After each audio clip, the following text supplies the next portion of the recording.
নমস্কাৰ বন্ধু বান্ধৱীসকল, এয়া শাওণ মাহ চলি আছে। পবিত্ৰ শাওণ মাহৰ দ্বিতীয়টি সোমবাৰ আমি গৈছিলোঁ বলবম বশিষ্ঠ মন্দিৰত থকা নদীটোলৈ, বশিষ্ঠ মন্দিৰলৈ। এয়া আমি ৰাতি 10:30-11টামান বজাত ওলাইছোঁ আৰু ৰাজপথত এনেদৰে মানুহবোৰ চাওক। এইখিনি বশিষ্ঠ চাৰিআলিৰ পৰা ভিতৰত গৈ থকা বহু মানুহ গৈ আছে, শিশুৰ পৰা বৃদ্ধলৈকে, আৰু বহু মানুহ সেইফালৰ পৰা মানে পূজা কৰি আহি আছে। বহু লোকে গৈছে অতি ভক্তিৰে মহাদেৱক পূজা কৰিবলৈ, আৰু বহু লোক গৈছে তামচা ফূৰ্তি উদ্ভণ্ডালি কৰিবলৈ। এয়া প্ৰত্যক্ষ কৰিছোঁ সেইদিনা। বলবম এনেকুৱা উদ্ভণ্ডালি কৰা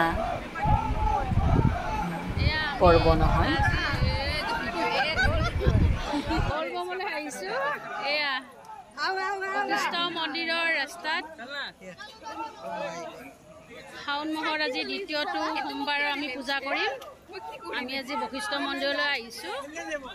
গা ধুম আৰু পানী ল'ম। আমি সেয়া পানী শিৱলিংগত পূজা কৰিম, ঢালিম। আজি আহিছোঁ 17 বছৰৰ মূৰত আজি মই বলবমত আহিছোঁ।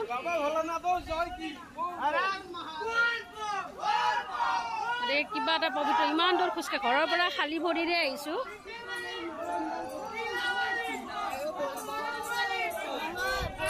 গতিকে চবেই খালী ভৰিৰে আহে, কোনো কষ্ট নাই, দুখ নাই, ভাগৰ নাই, ভৰি বিষোৱা নাই। সঁচাকৈ বাবাৰ বহুত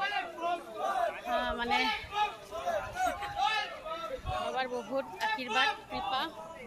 ভক্তসকলক কোনো কষ্ট নিদিয়ে আৰু ধুনীয়া বতাহ আহি আছে, খুব ভাল লাগি আছে, কোনো কষ্ট নাই।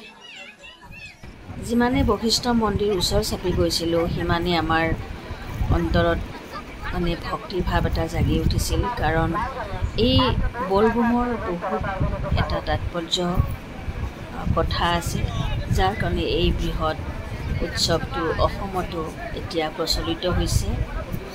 1980 চনৰ পৰা আমাৰ অসমত মানে ভাৰতৰ বিভিন্ন ঠাইত মানে এইটো প্ৰচাৰ হৈছে। আমাৰ অসমতো বিভিন্ন ঠাইত অসমতো বলবম যাত্ৰা কৰে শাওণ মাহত। সেয়ে পবিত্ৰ শাওণ মাহ। এই বলবম কৰিছিল পোনপ্ৰথমে ৰাৱণে।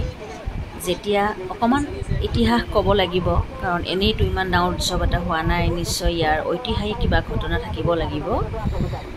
যেতিয়া সাগৰ মথিছিল, দেৱতাসকল আৰু অসুৰসকলৰ মাজত সাগৰ মন্থন হৈছিলে, আৰু এই মন্থনত হলাহল বিষ ওলাইছিলে, আৰু মহাদেৱে জানিছিল যে এই বিষ যদি দেৱতাসকলে খায়, গতিকে এই সৃষ্টি ধ্বংস হৈ যাব আৰু জীৱকুল ধ্বংস হৈ যাব। তেতিয়া মহাদেৱে তৎক্ষণাতে তেখেতে সেই গোটেই হলাহল বিষখিনি গিলি পেলাইছিল। আৰু ইমানেই সেয়া মানে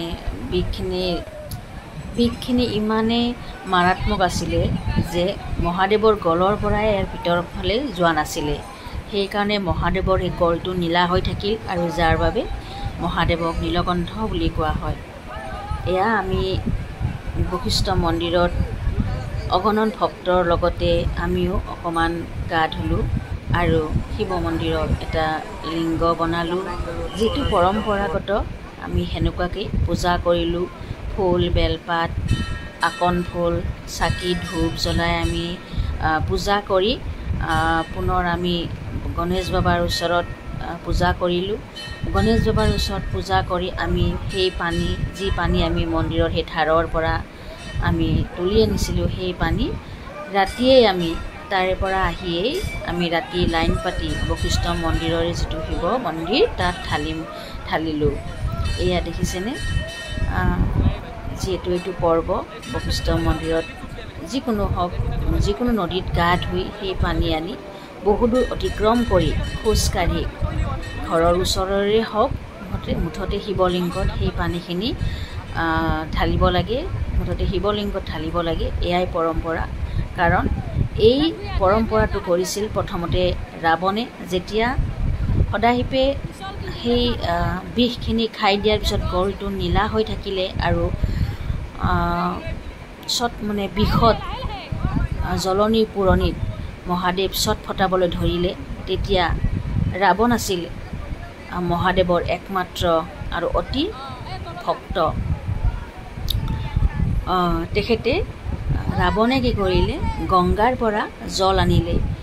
ৰাৱণে দৌৰি দৌৰি গৈছিলে আৰু বল বম শব্দ কৈছিলে, বল বম কৈছিলে আৰু ৰাৱণৰ লগত অগণন মানুহ গৈছিলে।